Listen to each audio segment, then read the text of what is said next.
What's up, everyone? Today we're doing a recap of UFC 252. Let's get right in it. First fight, we had Kai Kamaka versus Tony Kelly.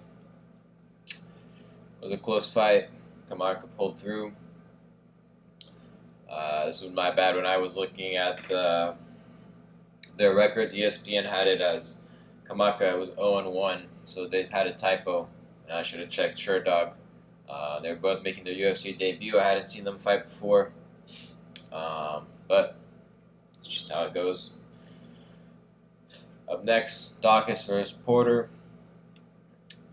In this one, Dawkins looked a lot faster, had a lot cleaner boxing than Porter, and basically just picked him apart and finished him with a KO. So, hats off to him. We'll see how he does going forward. In the prelims, we had Ashley Yoder versus Livian Souza. Called this one by decision. Souza in her past fights just looked better on the feet. She was able to get the decision. Up next, in featherweight, TJ Brown versus Danny Chavez. This one was disappointing. I did not expect Brown's wrestling to be so awful. His shots the timing of his shots were bad. His shot selection was bad, and he looked like he wasn't even committing to them very much. He shot a couple times. I don't think he got a single takedown.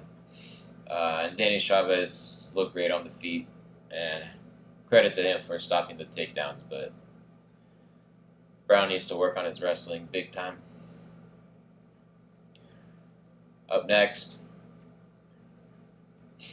Felice Herring versus Jandiroba. I picked Jandiroba to win by decision, but she finished Herring quickly with the armbar in the first round. Got the takedown and just moved straight to the armbar. Good work by her. Next up, Miller versus Pichel. This was also a close one. Really, Pichel was way stronger than Miller.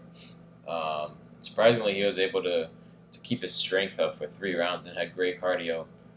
I expected Pichel to slow down in the 3rd round. But he stayed strong. His cardio was good, and he was able to pull off a decision and win versus Miller and avoid Miller's submissions. So, great job by him. Moving on to the main card.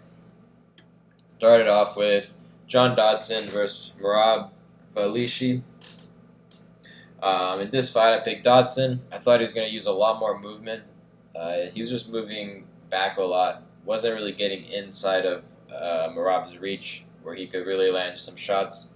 He was waiting to land a big overhand right, but he never committed to it. And he was not able to stop Merab's takedowns, but he got up as soon as he got taken down, which was good, but he never really landed shots.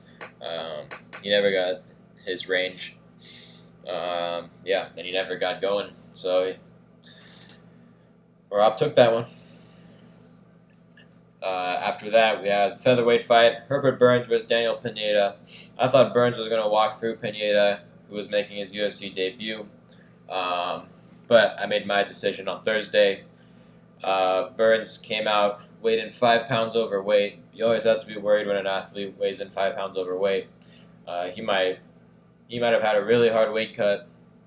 So who knows how drained he was in that fight. He didn't look good. He wasn't able to get the takedown. And when he got taken down, he wasn't able to do much. Didn't really throw up any submissions. Pineda just dominated completely in that fight. So great job to him. Up next, Junior Dos Santos versus Jair Rozenstruik. I picked Rozenstruik by KO. This fight went pretty much the way I saw it. Dos Santos came out, used some good leg kicks, tried to use his jab, but Rozenstruik also came back with leg kicks and sort of took away that jab option. Dos Santos was scared of taking too many leg kicks. He couldn't find his range because of that. And Rozenstruik just started blitzing in, and every time he blitzed in, he just got a little closer to hitting him, a little closer. And in the Second round, he ended up connecting and finishing Junior. Next up, probably the most disputed fight of the night, Sean O'Malley versus Marlon Vera. Who do you give the credit to? Sean O'Malley came out, looked pretty good, looked like himself. Tried throwing some kicks at Vera, threw a few punches. There wasn't too much action happening. But then near the end of the round, about a minute before the end of the round, Vera threw a big leg kick, connected with O'Malley's knee, his right knee. Pretty instantly, O'Malley switched stances. You could tell he was hurt by that kick. And Vera sort of pressured up against the cage.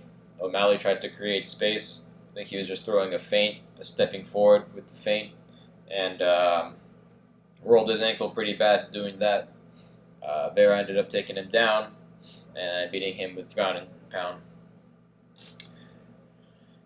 I picked Sean O'Malley by decision, but if you look back at my video, I described two scenarios that I thought could happen. One was Sean O'Malley picking him apart for 3 rounds and getting a decision. The other one was Vera landing big leg kicks in the first round, taking him down and getting a KO, which is exactly what happened. I picked the wrong scenario, though. Who do you give the credit to in this one? I think you give the credit to Vera 100%. He kicked O'Malley in the side of the leg there, where there's a nerve that sort of controls the mobility of your foot. And I think O'Malley's foot kind of went numb. He couldn't really move it. And when he tried to step forward, his foot just sort of stuck where it was, and it rolled his ankle on it. So, hats off to Vera. It was a great fight from him. He deserves to move forward and get in that top 15. In the main event, Stipe Miocic versus Daniel Cormier. This was a great fight. I think both guys fought really hard, showed a lot of heart.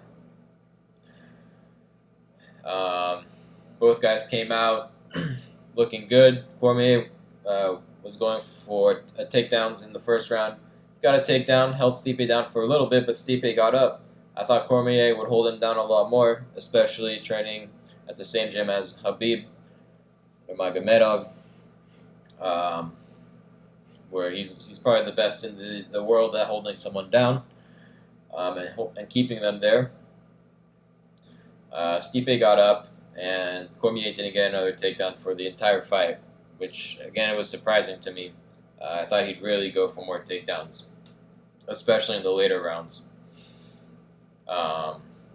In the second round, at the end of the second round, Stipe Miocic poked Daniel Cormier really badly in his eye, tearing his cornea. Second round ended. Cormier said in his corner that he couldn't see anything. How much did that affect the fight? I'm not sure. In the third round, Miocic dominated, but mostly up against the fence. Didn't do too much damage.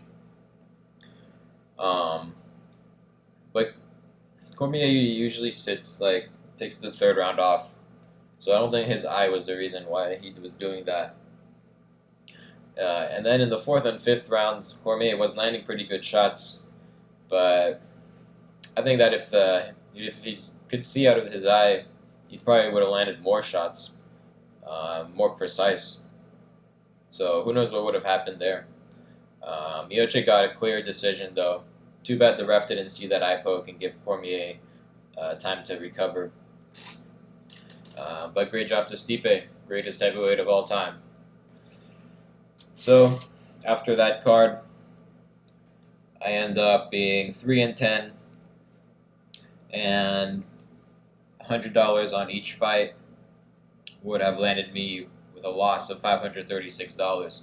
So not a great way to start off, but I'll be making my picks this week for the fight night, Edgar versus Munoz. So I'll see you there.